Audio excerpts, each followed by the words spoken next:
YouTube, what going on, man? It's your boy GoInJay. We back with another video for y'all. And like, comment, subscribe, digging the content from you, boy. You feel me? Hit that link in the description. You want that Apple Music? Y'all already know what I be on, man. Follow me on Instagram at GoINJay_. You feel me? Let's go ahead and tap into the video right here. I ain't did one of these in a little minute. And bro look just like Young Jeezy.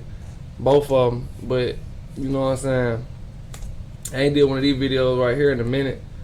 So I feel like I want to kind of tap back into this scene right here too, you know what I'm saying? Because outside of the celebrity life, we got real life as well, you know.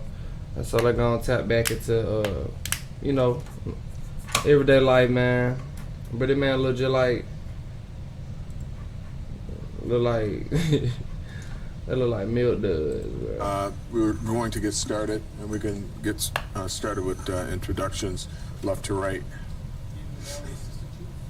Vice Chair of the Board of Police Commissioner Eddie Holt. Lemon salt. Ryan Ferguson, Chairman of the Board of Police Commissioner, District 1. Melissa Gardner, Commanding Officer for Hey. County Services in the 3rd Precinct. Franklin Hayes, Deputy Chief. Charles Fitzgerald, Assistant Chief. Tiffany Stewart, Deputy Chief. Rashawn Phillips, Deputy Chief. All right, again, good afternoon. We're here to provide an update on the shooting that happened last night in the area of Washington and Michigan Avenue near the Westin Hotel. There were 4 victims, all males between the ages of 20 and 30 years old. They all suffered non-life-threatening injuries. At this stage in a preliminary investigation, and again, this is... Hey, at least that's a plus. You feel me? Still stupid for them to be up in the blick like that, man. Just go somewhere, sit down. Go find you a chick or something when they're single. Don't be out here messing with nobody chicks, man. I ain't gonna even say too much, you feel me? I just chill. is subject to change because the investigation is active. We know that we have 2 groups that were having some type of conflict with each other, who have met up earlier in the night at another location, which we're not going to disclose at this point. We're working on getting some search warrants up to get some video from that location. But they met up at a previous location, had some type of conflict, moved from that location at separate times to the secondary location where the incident occurred.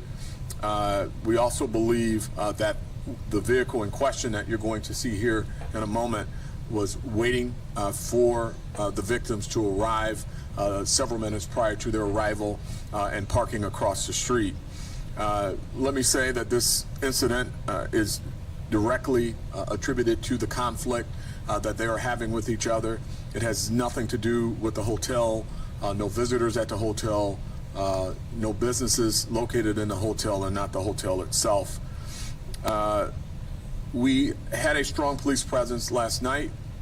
We continue to have a strong presence in this area. In fact, the officer... I ain't gonna lie though. They got right here staring everybody down in the building, bro. He like, if anybody do anything crazy, bro, I'm finna up right now. Were there, heard the shots, and was in that area, so close in fact that they ended up conveying at least 3 of the victims to the hospital after they were shot. They also applied tourniquets to the victims, likely saving at least one of the victims' lives by providing that tourniquet and getting them to the hospital. I want to make sure that I thank those officers for their hard work. This shooting is another example of just the senseless violence. You know, senseless violence all over the country, all over the city, fighting arguments that are ending in gunfire for no good reason. I will say that is my area that I live in. I heard the commotion early this morning before getting the notification. You know, we don't want a drive-by shooting to happen anywhere in the city. Certainly we don't want our neighborhoods targeted, but if someone chooses to do a drive-by shooting in that area, I am confident we're going to make an arrest. That area is filled with cameras, so if there's any place that they wanted to do it, they're helping the police and making a decision to do it there, because we're going to pull every asset that we have together, and we're going to be deploying, making sure that we get this violent felon off the street before they hurt anyone else. With that, we're going to roll some video here and you're going to see a couple of Show y'all scenes. some magic real quick. Again, the officers immediately assessed the Check that, situation, baby. saw that we had 4 victims, and began administering first aid. Could not be prouder of them. That is what our officers do.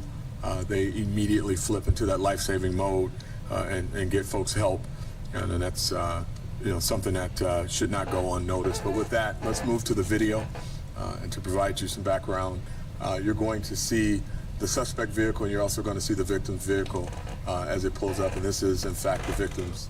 I believe this is the victim's vehicle. Suburban.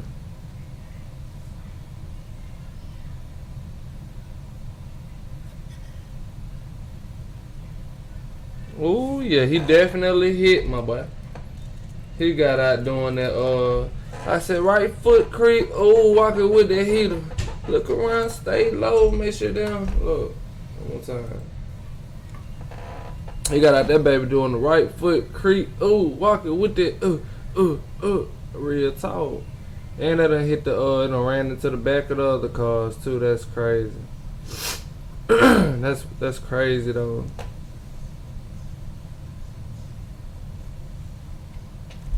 They hit him with a drive-by.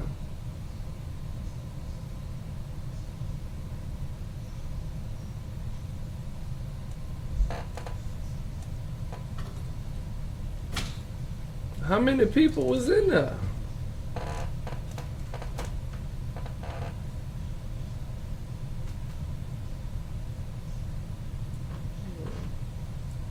That boy got some big chains on.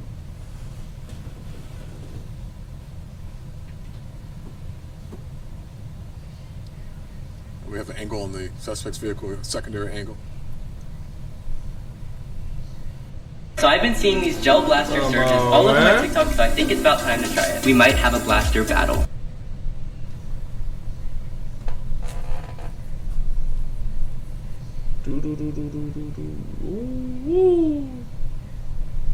They were trying to eliminate something. I'm talking about they ain't trying to slow down or nothing. That's a hit and go for sure. That little white car, that's a Mustang, ain't it? Like a Mustang. And as you can see, the scout car's right there. At least it wasn't no They're bad right on wreck. the corner after the incident happens, on patrol.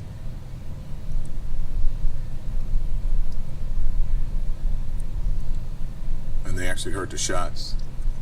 I'm going to go back to that last frame, and this is what we're working with. If you can stop it at that vehicle.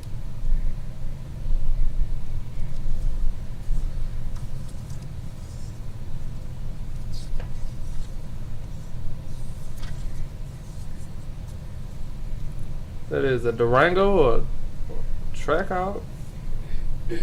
BMW, what that is? So that's, as you can see, that vehicle's moving pretty fast, and that's what we're working with.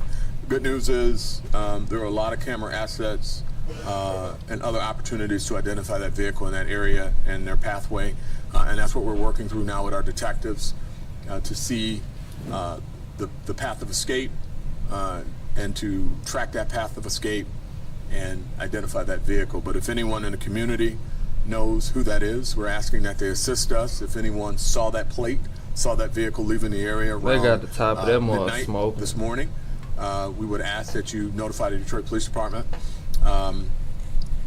and give us the information that you have. If anyone knows the suspect, please contact us. We will be relentless in our pursuit of the suspect. We've got our detectives working right now and are on the ground, and we will not stop until we get this person in custody before they strike again. Plain and simple.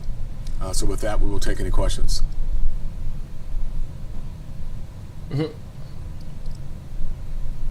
Chief, Grant Herbst from Channel 4. Are the 4 victims in this cooperating with the investigation right now? And then we were told there was a 5th person who was in that SUV who then ran away. Have they been found yet? Well, we're looking at that. I heard that. I don't know where you got your information, but I've heard that. We haven't confirmed it.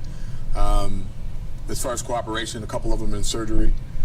They're severely injured, but they're expected to live, but they're still severely injured. So I don't know about the level of cooperation. We're talking to everybody, witnesses, And also, you know, we recovered a number of weapons from the victims' vehicles as well. One of the victims is a Detroiter. The other three are from outside the city. And we recovered, I believe, three weapons from that vehicle, from the victim's vehicle. Thank you. Hi, Chief. Whitney Burney from Channel 7. Just a couple quick questions. Is there any idea how many shots were fired? Obviously, there were multiple that could be seen in the victim's vehicle. Yeah, we don't know the answer to that yet. We've got, you know, people shot multiple times, but we don't know if they're through and through. There's some things that we're looking into. We're not prepared to give that answer yet, but we know there was multiple shots fired. Okay. Second question is, downtown has obviously been known as a pretty safe space over the last several years, but now we've had a couple of different shootings. Is there any concern about the optics of that and people being concerned about their safety now in downtown Detroit? Yeah, I mean, you know, the optics or downtown, I mean, I'm concerned about the whole city. But as I indicated, that's my neighborhood. I live down the street from the incident occurring, and you know, I want to be safe too. This is an unusual area for something like that to happen in. You know, but again, I mean, I'm very disappointed that happened. But if it was going to happen anywhere, it happened at a place that gives me a higher level of confidence of being able to close the case because of all of the cameras and opportunities to find out who the suspect is in that area in and around downtown. You know, downtown's pretty lit up with cameras, and business owners and a number of other folks that have them, property owners. And they're all cooperating with us, so we're going to be able to get what we need to close this case. I still think downtown is very safe, and you know, I look at the data every single day, and you know, when you look at the data, you know, you see crime all over the city, and you know, that's always a concern, and we want to reduce crime, and you know, we've managed to do that, but it's not good enough when you have things like this happening. So I still think downtown is safe. I'm not moving, and you know, but this is a sad situation and unfortunate situation, and a situation where people are using guns to solve simple disputes. Everybody's got a gun, and you know, we're going to do what we can to constitutionally get them off the street, because if you don't, you have situations like this with no regard for anyone. Man, do he got some Gucci glasses on, bro? That man real life got Gucci glasses on, bro. The community, or someone could get hurt that doesn't have anything to do with the incident that happened. I'm about to go get me some. It's got my full attention, my focus, and constitutionally, we're going to get these illegal weapons off the street and these people who carry them. And then just for clarity, do you guys believe that the victims were staying at the hotel, or that was just a completely random location? I believe it was random. We know right now where they were prior to this. Again, I want to make sure we get our search warrants executed before I talk too much. But I think they just happened to stop there, and that's when this transpired, unfortunately. All right. Thank you. Alright, man, look, this the end of the video, y'all, man. Appreciate y'all for tuning in. I'm finna go jump in the shower. I'm finna go get right, you feel me? Tomorrow we'll go throw out some more videos for y'all. Like I said, appreciate y'all for tuning in. I ain't been as consistent lately, but as soon as I get the move on, you feel me, it's finna be a lot going on, you know what I'm saying? We'll go speak about that later on, but until then, man, look, y'all stay positive and don't get in situations like this. If you know folks in situations like this, you need to get them folks out of situations like this so everybody can be safe. Stay positive, man. Like, comment, subscribe. You digging the content. It's your boy GoInJay. We out.